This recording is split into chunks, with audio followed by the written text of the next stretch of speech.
하나님의 말씀은 사도행전 2장 36절 한 절이 되겠습니다. 우리 한 절이니까 같이 한 목소리로 합독해서 읽도록 하겠습니다. 시작. 그런즉 이스라엘 온 집은 확실히 알지니 너희가 십자가에 못 박은 이 예수를 하나님이 주와 그리스도가 되게 하셨느니라 하니라. 아멘. 오늘 본문은 사도행전 2장 14절에서부터 36절까지 내용인데 전체 내용이 설교이기 때문에 다 읽지 않고 36절만 읽었습니다. 여러분 돌아가셔서 오늘 14절에서부터 36절까지 다시 한번 읽어보시면 좋겠습니다. 오순절 성령 강림 사건은 모든 사람들에게 정말 놀랍고 당황스럽기도 한 그런 일이었습니다.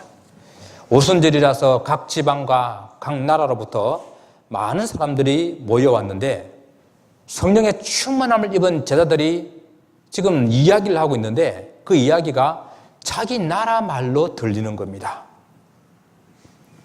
이는 단순히 그냥 자기 나라 말로 말하는 것뿐만 아니라 그들이 무엇인가에 이끌려서 붙잡혀서 그렇게 충만한 어떤 것에 붙잡혀서 행동하고 있는 모습을 바라보고 이 사람들이 세술에 취했구나라고 조롱했다고 했습니다. 혹시 여러분들은 술에 취해 보셨어요? 술 안 취해 보신 분들은 술 취한 사람을 보기는 했죠. 제가 아주 어릴 때입니다. 아주 어릴 때예요. 학교도 안 들어갔을 때예요. 저희 할머니께서 산딸기를 따오셔가지고 그걸 가지고 술을 담았습니다. 그래서 이제 한 잔씩 이렇게 드시면서 꼭 저한테 조금 이렇게 맛을 보여주셨어요. 그거 지금 보니까 그게 좋은 술이더라고요. 복분자라 그러는 거죠. 근데 할머니가 어디 나가셨어요. 그래서 제가 그 장독의 그 독을 열고 그걸 다 퍼먹은 겁니다. 그 뒤에 결과는 어떻게 됐을지 여러분 상상에 맡기겠습니다. 술에 취한 사람은 자기 스스로를 통제하지 못하고 그 술 기운에 이끌려서 행동하는 것이 그 특징이라고 할 수가 있습니다. 오순절 날 성령에 취해가지고 성령에 이끌려서 행동하고 있는 이 사람들을 보고 술에 취했다라고 조롱하는 이들로 인해서 베드로가 이 일에 대해서 분명하게 변명을 해야 된다. 분명하게 변호를 해야 된다. 해명을 해야 된다라는 그런 생각으로 성령에 이끌려서 오늘 설교를 하고 있는데 이것이 베드로의 첫 번째 설교가 됩니다. 오늘은 베드로의 첫 번째 설교를 같이 한번 우리가 들어보기를 바랍니다. 베드로의 첫 설교는 성령 충만한 이 상황에 대해서 일이 어떻게 이루어졌는지를 사람들에게 설명하는 일에서부터 시작합니다.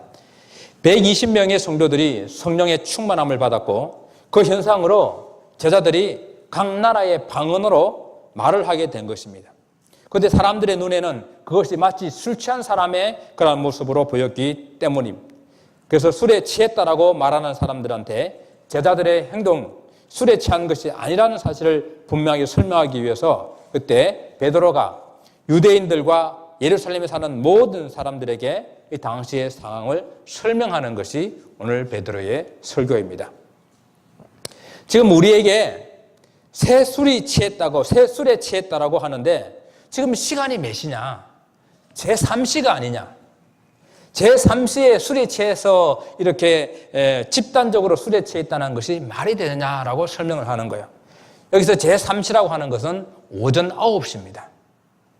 오전 9시에 수많은 사람들이 함께 술이 취해가지고 이렇게 있는 모습이 이치에 맞지 않지 않느냐라고 설명하는 거예요. 그런데 술 취한 모습하고 성령의 충만한 모습이 많은 공통점이 있기는 하니까 사람들이 그렇게 오해할 수는 있을 것 같아요. 여러분 술 취한 거하고 성령의 충만한 거하고 어떤 공통점이 있을까요? 말이 일단 많아요. 말이 많아서 계속해서 횡설수설합니다. 그리고 때로는 노래를 부르기도 합니다. 또 어떤 사람은 같은 소리를 계속해서 반복하며 잔소리를 합니다. 어떤 사람은 울어요. 술 취해보신 분들 알죠? 어떤 분은 아주 대담하게 용기를 가집니다. 또 어떤 사람들은 완전히 그 술에 지배당해가지고 어떻게 몸을 가르지 못합니다. 그리고 이러한 일들은 중독이 됩니다. 그리고 술 취한 사람은 아주 심한 냄새를 풍깁니다. 성령에 취한 사람들과 비슷하지 않습니까? 그러나 비슷해 보이지만은 지금 제자들은 이 새 술에 취하는 것이 아니라 성령의 충만함을, 즉 성령이라는 새 술에 취한 것입니다. 성령으로 충만하게 되는 이 일이 성경에서 예언된 마지막 날에, 종말의 때에, 메시아의 날에 있게 될 일이라는 것을 오늘 베드로가 설명을 하고 있는 거예요. 베드로는 요엘서의 말씀을 인용해가지고 이 말씀이 바로 오늘 성경이 이루어진 것이다 라고 말하는 것입니다. 요엘서의 예언은 메시아 시대가 되게 되면 크게 두 가지 표적이 있게 되는데, 그것이 뭔가 하면은 자연적인 큰 징조가 일어나게 된다. 그리고 하나님의 성령이 사람들에게 부어지게 될 것이라고 예언하고 있는데, 오늘 이 사건이 바로 요엘서의 예언이 성취된 사건이라고 설명하고 있는 것입니다. 자, 예수님께서 십자가에서 운명하시게 될 때에 해가 3시간 동안이나 그 빛을 잃어서 깜깜한 흑암의 시간들을 보내게 되었습니다. 여러분, 이것은 잠시 그냥 빛이 없는 것이 아니라 3시간 동안 그런 흑암에 놓여 있을 때에 얼마나 공포스럽고 그 놀라운 일들이 그들 속에 경험되는 것인지 우리는 생각해 볼 수 있어야 됩니다. 또한 지진이 일어나고 무덤들이 열리고 성전의 휘장이 위에서부터 아래로 찢어지는 이런 징조가 있었는지 7주밖에 안 된 그런 이 시간의 지점이라는 것입니다. 그래서 20절의 말씀, 이 본문 20절에서 말씀하고 있는 것은 주의 크고 영화로운 날이 이르기 전에 해가 변하고 어두워지고 달이 변하여 피가 되리라 한 이 말씀이 이미 이루어진 겁니다. 이 일을 경험했습니다. 그리고 이런 사건을 경험한 이후 7주 지나고 난 후에 오순절 성령 사건을 경험한 것입니다. 하나님께서 모든 사람들에게 성령을 부어주실 것이라고 하신 그 하나님의 성령이 자녀들에게 부어지게 되니까 자녀들이 예언하고 젊은이들이 환상을 보고 늙은이들이 꿈을 꾸게 될 것이라고 하는 그 말씀이 지금 이루어지고 있는 것입니다. 모든 사람들에게, 모든 육체에게 부어주실 것이라고 했는데, 여기서 모든 사람, 모든 육체는 메시아 시대에 하나님께서 부르실 유대인뿐만 아니라 모든 이방인들을 다 가르치는 그런 말씀이었습니다. 그래서 모든 사람, 모든 육체가 성령의 충만함을 받아야 한다는 이 말씀에 여러분 주의하시고 들으셔야 됩니다. 성령 충만은 바로 교회의 중직이나 사역자들만 받는 것이 아니라 모든 성도들이 받아야 한다는 것입니다. 우리 오늘날을 성령의 시대라고 그래요. 이 성령의 시대에 성령의 충만함을 우리 모든 성도들이 받으시기를 주님의 이름으로 축원을 드립니다. 성령의 충만은 여기에 앉아있는 저와 여러분 모든 사람들이 받아야 되는데, 먼저 성령을 받는다고 하는 것은 구원을 받는 것과 직결되어 있습니다. 누구든지 성령이 아니면은 주를 고백할 수 없다고 했습니다. 하나님을 아바 아버지라고 부를 수 없다고 했습니다. 성령은 예수님을 믿는 모든 성도들이 받는 것이고, 그리고 성령을 받아서 이미 예수님을 믿는 성도가 된 사람들도 성령의 내주함 속에서 계속해서 성령의 인도함을 받아야 되고, 그리고 또한 계속해서 하나님께서 부어주시는 그런 성령의 충만함을 받아야 된다라는 말씀이에요.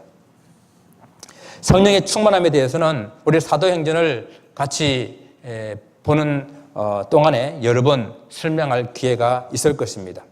단지 이 성령의 충만함을, 충만한 삶이라는 것을 하나의 이렇게 비유로 제가 이렇게 설명을 드린다고 한다면은, 성령의 충만함이 없는 그런 신앙생활을 하고 있는 그 사람만큼이나 참 교회 생활이 힘든 사람이 없어요.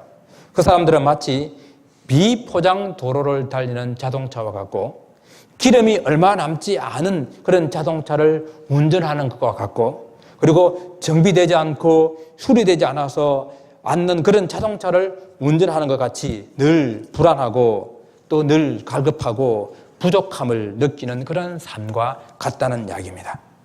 여러 가지로 물론 비교할 수 있겠죠. 제가 자동차에 비유해가지고 항상 점검되고 그리고 수리되어서 그리고 가스를 가득 채워서 그리고 잘 포장되어 있는 도로를 달리는 자동차와 같은 그 삶이 성령의 충만한 삶이다라는 것입니다. 우리는 성령 충만하게 될 때에 그저 성령 충만 받고 난 후에 나타나는 현상, 그것만 가지고 자꾸만 우리가 오해를 하려고 하는 그런 경향들이 있습니다. 물론 지금 요에서의 이 말씀을 통해서 나타나는 이 성령의 충만한 이 이야기도 어떤 나타나는 현상이죠. 예언하고 환상을 보고 꿈을 꾸는 이것이 성령 충만의 현상이지만 그것은 현상으로만 끝나지 않고 그들 삶 가운데에 그렇게 예언하고 꿈을 꾸고 환상을 보는 삶이 어떤 성령의 충만한 삶으로 이어지는지를 우리는 생각해 보는 것이 사도행전의 역사들이에요. 또한 그런 내용이 좀 구체적인 것들은 우리 다음 주 시간에 계속해서 생각을 해볼 것입니다. 오늘 우리는 이 베드로의 첫 번째 설교, 이 베드로의 설교를 통해 가지고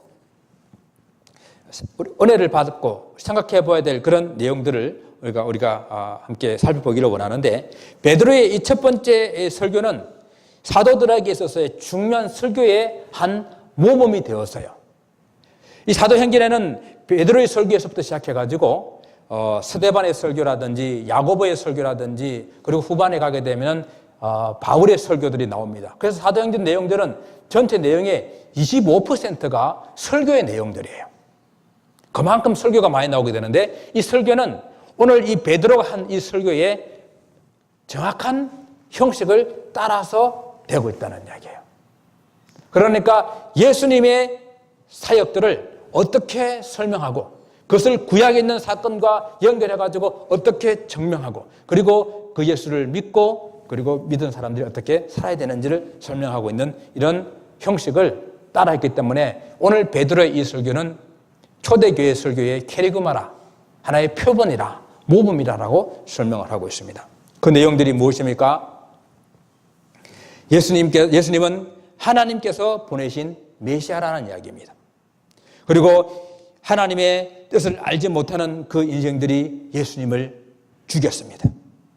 그리고 예수님께서는 성경의 예언대로 다시 살아나셔 부활하셨습니다. 부활하실 때에 예수님께서는 성천하시면서 성령을 보내주심으로 말미암아 성령이 이 땅에 강림하게 되었고 그 사건을 믿는 사람들에게 제3을 받고 선물로 성령을 받게 됐다는 사실과 그리고 이러한 일을 경험하고 난 성도들의 삶이 거룩한 공동체를 이루어가지고 거룩한 삶을 이어나가고 있다라는 것이 이 설교의 6가지의 패턴을 가지고 계속 되고 있다는 것입니다. 이스라엘 사람들이 제일 먼저 깨달아 알아야 할 것이 바로 하나님께서 보내신 이 예수가 메시아라는 사실부터 시작해가지고 그 예수님의 죽음과 부활과 성천과 재림에 대한 이야기들을 하게 되는데 우리가 전하는 복음의 내용도 바로 이 예수 그리스도가 되어야 된다는 말씀입니다. 예수 그리스도의 복음의 내용은 그 예수 그리스도의 오심에서부터 부활 성천에게까지 온 내용이 예수 그리스도에 초점을 맞춰야 된다는 이야기입니다. 우리의 신앙생활도 마찬가지예요. 우리의 신앙생활도 가장 중요한 것이 무엇입니까? 우리가 구원받는 거 아니에요? 우리가 구원받는 것인데 우리의 구원은 바로 하나님께서 우리에게 메시아로 보내주신 예수 그리스도를 믿을 때에 이루어지는 것입니다. 그리고 그 구원은 하나님의 백성으로서 하나님의 영광을 위해서 사는 삶이 필요한데 우리가 구원을 받기 위해서 좋은 일, 착한 일, 선한 일을 하는 것이 아니에요. 하나님께서 우리를 구원해 주셨기 때문에 그것에 감사하고 그 거룩함을 유지하고 나타내기 위해서 우리는 좋은 일, 착한 일, 선한 일을 하면서 살아가는 것입니다. 이 순서는 분명해야 되는 거예요. 또한 이 베드로의 설교의 두 번째의 큰 하나의 내용은 그렇게 오늘 이 땅은 성령의 시대인데 그 성령께서 어떻게 사역하시는지의 내용들을 다루고 있습니다. 지금 제자들을 비롯한 성도들이 하는 이 행동이 새 술에 취한 것이 아니라 성령의 충만함을 받아서 하고 있다는 사실을 요엘서의 말씀을 통해 가지고 구약 성경을 통해서 이미 약속하신 그 성령이 오신 것이라고 말씀을 하고 있는 것입니다. 성령은 또한 예수께서 살아계실 때도 내가 가면은 보혜사 성령을 너에게 보내주실 것이라고 약속하신 그 약속에 따라 성령께서 오셨다는 것입니다. 그러므로 지금 제자들과 성도들이 받은 성령은 이미 구약에서 예언한 성령이시요, 또 예수님께서 가시면서 보내주시겠다고 약속하신 그 성령이 지금 오신 것이다 라고 선포하는 것입니다. 약속하신 성령이 오시기 위해서는 우리 예수님께서 하늘로 올라가셔야 되잖아요. 이 올라가시는 일도 이미 구약의 시편의 16편 8절에 예언되어 있는 다윗의 시편을 통해 가지고 예언되어 있는 말씀이라는 것입니다. 그러니까 설교라는 것이 무엇인가 하면은 구약에 있는 이 사건들이 신약의 예수님을 통해서 어떻게 이루어졌는지를 설명하는 형식으로 되어 있기 때문에 항상 구약의 이야기들을 이렇게 끌어오게 되는 것이죠. 다윗이 말합니다.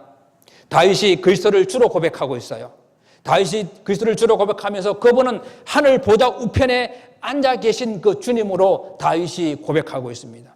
베드로는 이 다윗을 선지자로 이야기하면서 다윗의 자손 중에서 이 한 사람을 세울 것이고 그 사람이 하늘로 올리우셨는데 그분이 바로 예수 그리스도라고 선포하는 겁니다. 이렇게 이 베드로의 설교를 종합하게 되면은 예수는 사망 고통에 매여 있을 수 없는 분이라서 부활하셨고 다윗의 후손으로 오셔서 영원한 하나님의 나라의 보좌 우편에 앉으시기 위해서 성천하셨고 또한 부활하시고 성천하신 예수께서 약속하신 대로 그 성령을 보내주셔서 그 성령으로 인해서 지금 제자들이 충만하게 되었고 성령이 오셔서 남녀 종들에게 부어지게 되면 그들이 예언하고 환상을 보고 꿈을 꾸게 되는 그 일이 이루어졌다라는 이야기입니다. 또한 성령이 오셔서 남녀 종들에게 부어지게 되면 그들은 담대하게 이제 나가서 그리스도의 복음을 전파하는 삶을 살아야 될 것이다라고 이야기하고 있는 것입니다. 이것이 베드로의 설교의 요점이에요. 오늘 우리는 베드로의 설교를 통해 가지고 이 설교를 나에게 적용할 수 있기를 바랍니다. 베드로의 설교를 통해서 깨달아야 할 것이 무엇인지를 알 수 있기를 원합니다. 베드로의 설교를 듣고 있는 오순절 때에 모였던 그 당시 사람들뿐만 아니라 지금 21세기를 함께 살아가고 있는 사랑하는 성도님 여러분과 저가 오늘 이 말씀에 귀를 기울여야 한다는 것입니다. 그리고 설교를 듣는 사람들은 설교를 통해 가지고 주어지는 그 말씀이 나에게 나를 위한 이 말씀이라는 사실을 우리는 알아야 됩니다. 물론 말씀을 듣다 보게 되면은 이 말씀은 꼭 우리 집사람이 들어야 되는데 이 말씀은 저 김 집사가 들어야 되는데 하는 그런 말씀도 있어요. 있어요. 그죠? 그럼에도 불구하고 심지어는 그런 말씀이라 하더라도 그 말씀은 오늘 나에게 주어지는 하나님의 말씀으로 받아야 한다는 것입니다. 베드로가 바로 지금 그 말씀을 하고 있는 거예요. 그래서 그 말씀을 나에게 적용하게 될 때에 오늘 베드로의 말씀은 이 그리스도는 나의 주님, 하나님께서 보내주신 예수 그분은 나의 그리스도, 나의 주님이 된다는 고백을 해야 된다라는 것이에요. 우리가 오늘 본문의 말씀을 14절에서부터 보아야 되는데 14절 말씀을 보게 되면 베드로가 11 사도와 함께 서서 소리를 높여 이르되 유대인들과 예루살렘에 사는 모든 사람들아 이 일을 너희로 알게 할 것이니 내 말에 귀를 기울이라. 또한 22절에 이렇게 말합니다. 이스라엘 사람들아 이 말을 들으라. 36절에도 또 이렇게 말해요. 그런즉 이스라엘 온 집은 확실히 알지니. 특히 36절은 베드로의 첫 번째 설교의 요약이에요. 베드로의 설교를 듣고 있는 모든 청중들이 꼭 들어야 할 이야기가 무엇인고 하니 하나님께서 메시아로 보내주신 예수를 너희가 죽였다라는 것이에요. 지금 베드로의 설교를 듣고 있는 당시 이스라엘 사람들에게 너희들이 하나님께서 보내주신 메시아를 죽였다라고 지금 선포하는 겁니다. 그렇다고 한다면 이 말씀을 듣고 있는 우리들이 오늘 이 말씀을 듣게 될 때에 예수 그리스도를 십자가에 못 박아 죽인 사람들이 유대인들이 아니라 바로 여러분과 나라는 사실이에요. 바로 내 죄 때문에 예수 그리스도께서 십자가에 못 박혔다는 사실을 우리 이 시간 말씀을 통해서 다시 한번 가슴 깊이 새게 된다는 이야기입니다. 나의 죄 때문이잖아요. 교회 다니는 후에도 여전히 죄를 짓고 있는 나의 연약한 모습 때문이잖아요. 주님의 제자라고 하면서 주님을 믿는다고 하면서도 여전히 연약하게 살아가고 있는 나 때문에 주님이 십자가에 못 박혔잖아요. 그리고 하나님께서 보내주신 예수는 바로 나의 주와 나의 그리스도가 된다는 사실을 확실하게 믿고 깨달아야 되는 것입니다. 나의 죄를 위해서 십자가에, 나를 위해서 죄를 십자가에 못 박으셨다고 한다면 그 그리스도의 속죄함은 나의 속죄함 아닙니까? 나를 구원하시고 나의 구원자가 되신 것 아닙니까? 우리가 성경을 읽을 때나 또한 설교를 들을 때나 성경에 나오는 이 예수 그리스도의 사건이 그저 유대 땅에 있었던 하나의 해프닝으로 끝나는 것이 아니라 바로 나를 구원하시기 위해서 하나님께서 보내주신 예수 그리스도라는 사실을 알아야 되는 것이고, 성경에 나오는 예수의 사건이 저 여러분을 구원하시기 위해서는 하나님의 뜻과 계획이었다는 사실을 우리는 깨달아 알아야 되는 것입니다.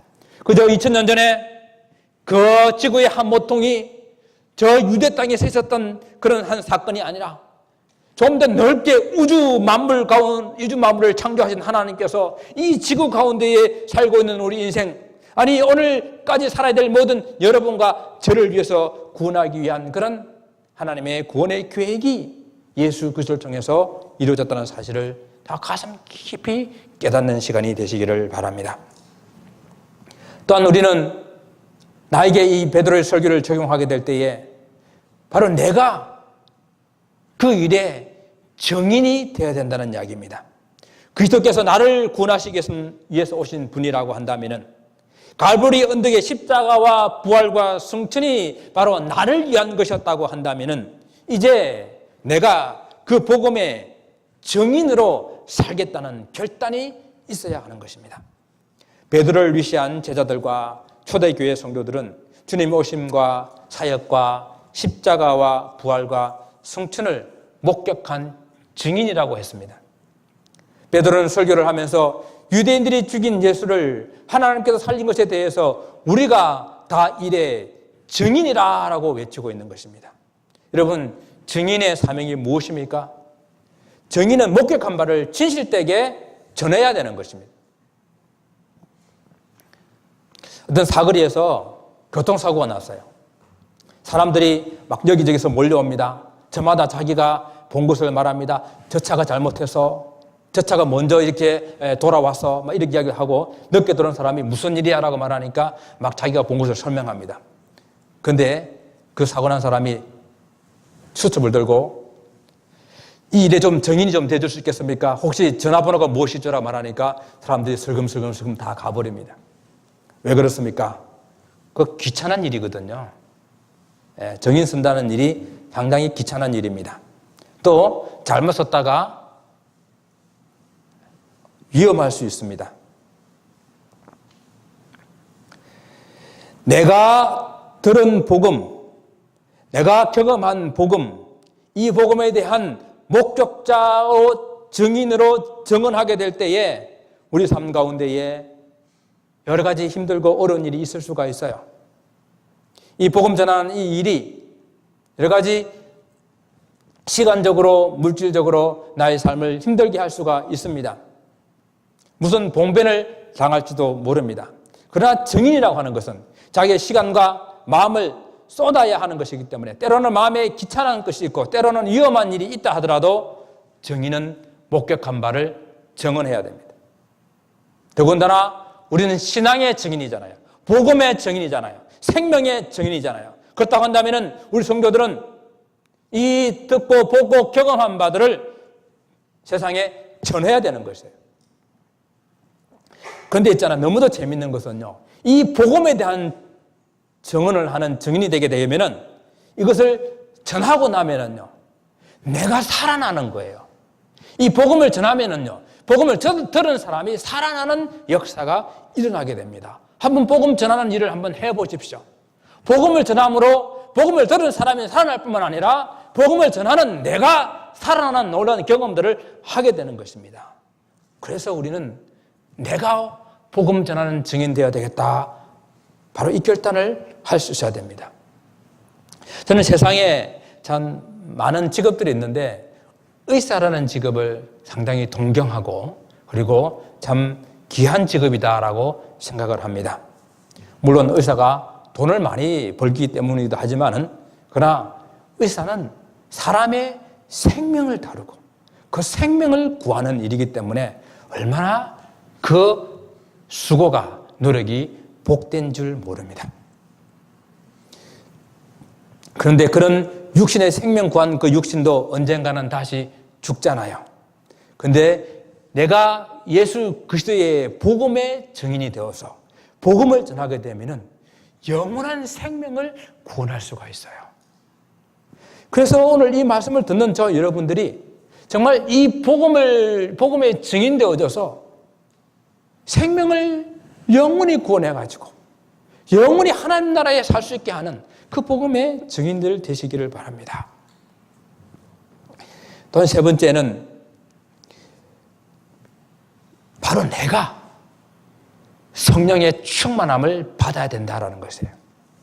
주가 그리스도가 되신 것이 나를 위한 것이고 또 내가 이 일에 증인되는 삶을 살기 위해서는 절대적으로 필요한 것이 내가 성령의 충만함을 받는 일입니다. 오순절의 성령, 이는 주님의 약속을 기다리고 기도하고 있던 120명의 성도들과 12의 제자들이 받은 주님의 약속으로 받은 성령입니다. 그래서 오늘 본문 33절에 보시게 되면은 하나님이 오른손으로 예수를 높이심에 그가 약속하신 성령을 아버지께 받아서 너희가 보고 듣는 이것을 부어주셨느니라. 예, 그리고 주님의 이 성령은 당시 120명의 성도들과 제자들뿐만 아니라 베드로의 설교를 듣고 있던 당시의 그 사람들, 각 나라, 각 지방에서 올라온 그 모든 유대인들과 이방인들, 그들이 또한 이 성령을 받아야 되는 것이었습니다. 그렇다고 한다면 오늘 이 본문은 지금 다시 이 베드로의 설교를 듣고 있는 저와 여러분들에게 성령의 충만함을 받아라라는 그 명령의 말씀으로 들을 수가 있습니다. 우리 함께 읽지는 않고 또 우리가 오늘 본문 말씀은 아니지만 39절의 말씀을 보게 되면 이 약속은 너희와 너희 자녀와 모든 먼 데에 있는 사람 곧 우리 하나님이 얼마든지 부르시는 자들에게 하신 것이니라 라고 말씀하고 있습니다. 주님께서 보내신 오순절 성령은 지금도 계속되고 있습니다. 여러분 믿습니까? 그렇다고 한다면 다시 원론으로 들어가서 성령이 아니면 그리스도를 주라, 성령이 아니면 하나님을 아버지라고 부를 수가 없다고 했어요. 여러분과 저는 적어도 이 단계는 넘었었잖아요. 그러나 여기서 머물러 있으면 안 된다고 성경은 오늘 우리에게 말씀하고 있는 거예요. 주님의 복음을 전하는 증인되는 삶은 성령의 충만함을 입지 않고는 감당할 수 없는 일이라고 오늘 우리에게 말씀하고 있는 것입니다. 또 주님께서 기뻐하시는 이 능력이 있는 성령의 충만한 삶을 살아야 된다라고 오늘 우리에게 말씀하고 있는 것입니다. 사랑하는 성도 여러분, 이 베드로의 설교는, 이 베드로의 첫 번째 한 설교는 성령의 충만함을 입어서 한 설교였습니다. 그래서 저는 이런 설교자가 되기를 늘 소망하고 기도하고 있습니다. 또한 저는 설교를 듣는 모든 성도님들께서도 설교를 들을 때마다 이 설교는 오늘 내게 주시는 하나님의 말씀으로 받고 그 말씀을 나의 삶 가운데에 구체적으로 적용하려고 몸부림치고 애쓰고 기도하는 그런 삶을 살기를 원합니다. 오늘도 성령님의 도우심을 간구하십시오. 성령의 충만함을 간구하시고 성령의 은사들을 사모하십시오. 성령의 도우심으로 주님의 말씀을 볼 때마다 늘 예수 그리스도의 그 십자가가 나를 위한 십자가라는 것을 체험하는 그런 역사들이 있기를 바랍니다. 예수 그리스도의 십자가가 나를 위한 십자가인 것을 알았다고 한다면 나는 그 예수 그리스도를 세상에 전파하는 정인으로 사는 그런 삶을 살겠다고 결단한 여러분들 되시기를 바랍니다. 그렇다고 한다면 성령의 충만함이 있어서 그 성령의 충만함을 가지고 능히 세상에 주신 주님의 귀한 사명을 감당하겠다라고 결단할 수 있는 여러분 되시기를 바랍니다. 오늘 본문의 말씀인 사도행전 2장 36절을 우리 같이 읽고 설교를 마치기를 원합니다. 같이 다시 읽겠습니다.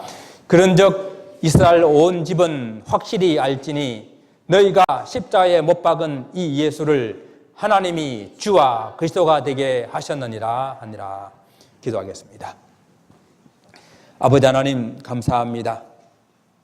우리에게 베드로의 설교를 통해서 오늘 이 시간에 주어진 귀한 말씀 내 마음속에 새기며 예수를 나의 구주로 또한 예수 그리스도를 내가 증거하는 증인으로 또한 이런 삶을 살기 위해서 내가 오늘 성령의 충만함을 구하고 받고 누리는 삶이 되게 축복하여 주옵소서. 감사하며 예수 그리스도 이름으로 기도드리옵나이다. 아멘.